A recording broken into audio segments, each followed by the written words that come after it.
அண்மை செய்தியை பார்த்து வருகிறோம். தொகுதி மறுசீரமைப்பு மத்திய அரசின் பாரபட்சமான நடவடிக்கை என தாவேகா தலைவர் விஜய் கண்டனம் தெரிவித்திருக்கிறார். விவரங்களுடன் செய்தியாளர் செந்தில்ராஜா இணைந்திருக்கிறார். செந்தில்ராஜா, முழு விவரங்கள்.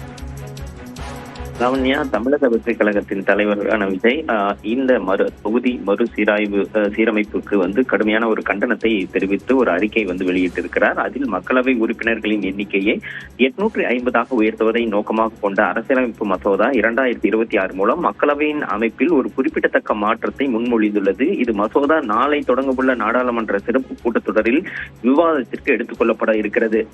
மகளிருக்கு 33% இடஒதுக்கீடு வழங்கும் மசோதா தமிழக வெற்றி கழகம் ஆதரிப்பதாக அவர் தெரிவித்திருக்கிறார்.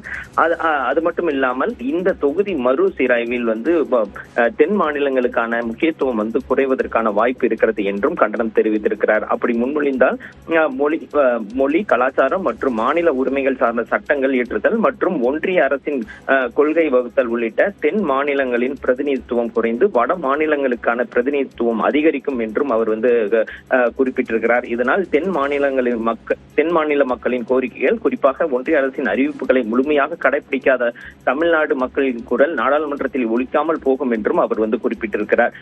இதை நிறைவேற்றினால் மத்திய அரசுடைய திட்டங்களை கடுமையாக பின்பற்றிய மாநிலங்களுக்கு தண்டனையும், பின்பற்றாத மாநிலங்களுக்கு வெகுமதிப்பும் கொடுப்பது போல இருக்கிறது. எனவே இந்த திட்டத்தை கைவிட வேண்டும் என்றும் விஜய் வலியுறுத்தி இருக்கிறார்.